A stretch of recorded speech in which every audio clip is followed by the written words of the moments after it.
హరి ఓం. ఇది మాత అనంతానంద అమ్మఒడి కుటీరం, కామవరం గ్రామం, ఉరుకుంద రోడ్, ఆదోని మంత్రాలయంల మధ్య, కర్నూలు జిల్లా. ఇంతకుముందు నేను సోనియాకి ప్రభాస్ సినిమా మున్నాకి లింక్ ఏమిటి అని ఒక చిన్న షార్ట్ వీడియో, ఒక ఇంట్రడక్షన్ వీడియో ఇచ్చి ఉన్నానండి. ఇప్పుడు కొనసాగిస్తున్నాను. ఇది నా అమ్మఒడి బ్లాగ్లో గతంలో ప్రచురించిన పోస్ట్. పరిస్థితి మరింత స్పష్టపడినందున మరోసారి మీకు అప్పట్లో టెక్స్ట్ మ్యాటర్గా ఇచ్చిన దాన్ని ఇప్పుడు వీడియోగా ఇస్తున్నాను. అప్పటి పోస్ట్ 340వ సంఖ్య, మరణానంతరము కొనసాగే భావ ప్రసారం. లేబుల్ ఈ దేశాన్ని ఎవరు కాపాడాలి, ఆ లేబుల్లో ఇది 37వ పోస్టు. ప్రచురణ తేదీ 2010 మార్చి 30, అంటే దాదాపుగా 12 ఏళ్ల క్రితం. ఇప్పుడు కొనసాగిస్తున్నాను. మున్నా సినిమా ఇది నెంబర్ 5 వర్గం, అంటే పీవీజీ వర్గం, అనగా హిందూ హిత గూఢచార వ్యవస్థ లేదా వర్గం. ఈ వర్గము నకిలీ కణిక వ్యవస్థ. నెంబర్ 10 వర్గం అనగా హిందూ ద్వేష వర్గం. దాని బాస్ అయినటువంటి రామోజీరావులతో సంభాషించిన చిత్రం. అర్థం చేసుకోగల వారికి ప్రపంచవ్యాప్తంగా గూఢచర్య విశేషాల గురించి అవగాహన కలిగించగల చిత్రం కూడా. ఇందులో కాకా పాత్ర ప్రకాష్ రాజ్ పోషించాడు. అతడు హిందూ ద్వేషే. నకిలీ కణిక వ్యవస్థ అనువంశీయులకి, రామోజీరావుకి ప్రతీక ఈ కాకా అన్న పాత్ర. కాకా పరమ స్వార్థపరుడు, మనుష్యుల్ని నమ్మకాల్ని కూడా అమ్ముకునేవాడని మున్నా అంటాడు. మున్నా ప్రపంచవ్యాప్తంగా ఆయా దేశాలలో తమ మాతృదేశాల పట్ల భక్తి, ప్రేమ, నిబద్ధత గల వారికి ప్రతీక. మున్నాకి తల్లి మీద ప్రేమ, చెల్లి మీద ప్రేమ.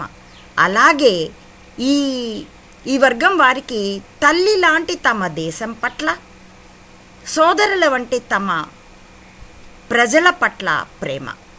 అలాంటి వారికే పీవీజీ నకిలీ కణికుల అనువంశీయుల నెట్వర్క్ని, పనితీరుని, స్వార్థాన్ని ఎక్స్పోజ్ చేశారు. తనకి నిర్ధారణ అయిన తర్వాత వాళ్ళకి ఎక్స్పోజ్ చేశారు. ప్రపంచవ్యాప్తంగా ఆయా దేశాల్లో ఉన్నటువంటి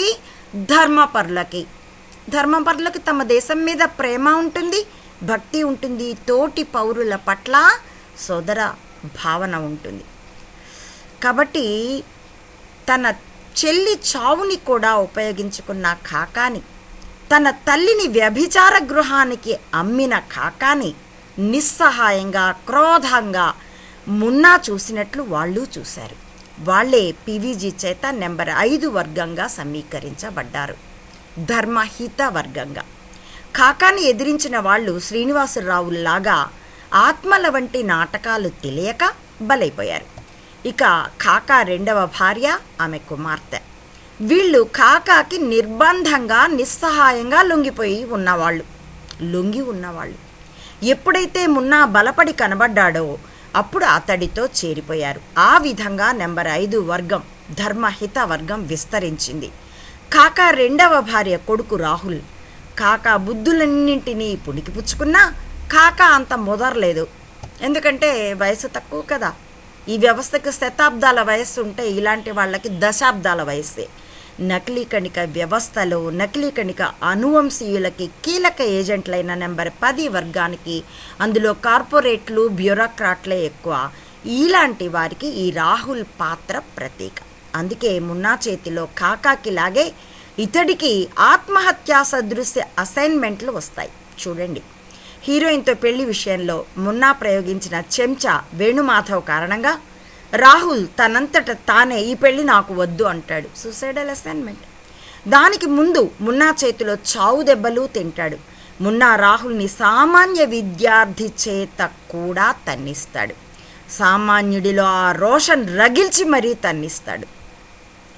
మున్నా కాకాకి అల్టిమేటం ఇస్తాడు. ఇక్కడి నుండి బ్రతకడానికి భయపడాలి నువ్వు నమ్ముకున్న నీ వాళ్ళు, నీ డబ్బు, నీ రాజకీయం అన్నీ పోతాయి. చివరికి నీ గన్ను కూడా నీకు హ్యాండ్ ఇచ్చింది. ఇంతకంటే చావు సుఖం అనుకోవాల్సిందే నువ్వు అన్న అల్టిమేటం. ఆత్మహత్య సదృశ్య అసైన్మెంట్లలాగే కాకా కూడా మున్నా ఇచ్చిన బుల్లెట్తో కణత మీద కాల్చుకుని చచ్చిపోతాడు. నకిలీ కణిక వ్యవస్థకి. నెంబర్ 10 వర్గానికి రామోజీరావుకి అతడి సోదరి తుల్య ప్రధాన ఏజెంట్ అయిన ఇటలీ నుండి ఇండియాకి దిగుమతి అయిన యాంటోనియో మైనో ఎలియాస్ సోనియాకి ప్రస్తుతం ఎదురుగా ఉన్న స్థితి ఇదే. కాకపోతే రోడ్డు మీదకి వస్తుందా శాల్తీ? 12 ఏళ్ల క్రితం ఇదే సవాలు విసిరా, నిన్ను రోడ్డు మీదికి ఈడ్చకపోతే చూడు అని. ఏ రాజకీయ కారణమైనా పైకి చెప్పుకొని రోడ్డు మీదికి వచ్చింది కదా శాల్తీ. బూట్లేసుకుని నడుస్తుంది కదా కొడుకుతో కూతురుతో కలిసి. ఒక్కరోజు అవని 2 రోజులు అవని, ఇంకా బతుకు బస్ స్టాండ్ అవ్వకపోతే చూడండి. కాకపోతే ఈ మరణస్థితి ఎలాంటిదంటే ఈ పిస్తోల్తో భౌతిక మరణం కాదు, గూఢచర్యమైన ఆత్మహత్య చేసింది. చెప్పక దోచి దాచింది తిరిగి దేశానికి అప్పగించక తప్పని గూఢచర్య మరణం. ఇది ఈ మరణం కంటే భౌతిక మరణం చాలా చిన్న శిక్ష. కాక ఆత్మల నాటకమే రామోజీరావు వైఎస్ రాజశేఖర్ రెడ్డి కలిసి ఆడిన నాటకం. కాకపోతే అందులో వైఎస్ మరింతగా గారెల వంట లాంటి సొంత గూఢచర్యను నడిపాడు, అర్ధాంతర మరణము పొందాడు. ఆ వివరాలు గత టపాలలో వైఎస్ మరణం వెనక అసలు కథ, అసలు మతలబులో రాశాను. అమ్మఒడి బ్లాగ్ సైడ్ బార్లో లంకెలు ఉన్నాయి. మన రాష్ట్రంలో రాజరామోజీలే కాదు, మన పక్క వీధి నుండి ప్రపంచపు మూల దాకా ఇదే అమలు చేయబడుతుందన్నది చరిత్ర నిరూపించింది. శాస్త్రీజీ ప్రధానిగా ఉండగా జరిగిన ఇండో పాక్ యుద్ధం దీనికి చక్కని ఉదాహరణ. అప్పటికి ప్రపంచంలో పైకి అమెరికా రష్యాలు పరస్పర వ్యతిరేక శిబిరాలు, ప్రతి విషయంలోనూ పోటీ పడుతూ ప్రచ్ఛన్న యుద్ధం నడిపిస్తున్న 2 ధృవాలు. అలాంటిది ఇండో పాక్ యుద్ధంలో పాకిస్తాన్కి బాసటగా అమెరికా నిలిచింది. అయినా శత్రుకో శత్రు మిత్రు హోతా హై అన్నట్టుగా కనీసం అలా అయినా రష్యా మనకి వత్తాసు పలకలేదు సరికదా. సరిగ్గా పాక్ ఓడిపోయి ప్యాటర్సన్ యుద్ధ ట్యాంకులు నవ్వుల పాలైన తరుణంలో మధ్యవర్తిత్వం చేస్తామంటూ పరిగెత్తుకు వచ్చింది. తమ వ్యతిరేక శిబిరమైన అమెరికా అనుయాయి పాక్ని తటస్థ అలీన వర్గపు భారత్ ఓడించినప్పుడు ఎంచక్కా ఆనందిస్తూ కాగల కార్యము గంధర్వులే తీర్చిరి అన్నట్లుండాలి కదా. మరి ఎందుకు ఎవరి కోసం సంధి రాయబారాలు నడిపి చర్చలకు పిలిచింది? ఆ చర్చలకు వెళ్ళినప్పుడే శాస్త్రీజీ తాష్కెంట్లో గుండెపోటుతో మరణించాడు. అదో పై కారణం అంతే. ఇప్పుడు ఆ కుట్ర అయితే బాగా బయటకు వచ్చింది కదా. నేను ఇది రాసే నాటికి ఫేస్బుక్లు లేవు, యూట్యూబులు లేవు, కేవలం blogger.com ఉంది. ప్రపంచంలో ఉన్నాయేమో, భారత్లో అయితే లేవు.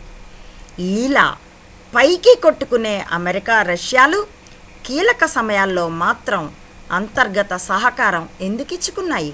ఎందుకంటే 2 శిబిరాలని నడిపింది ఒకటే గూఢచార వ్యవస్థ గనక.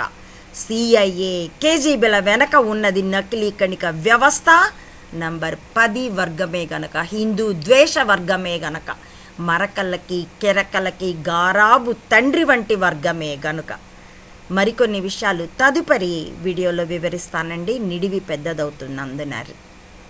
చూసినందుకు ధన్యవాదాలు. అర్థం చేసుకోవాల్సిందిగా మీ అందరికీ ఆదేశిస్తూ హరి ఓం.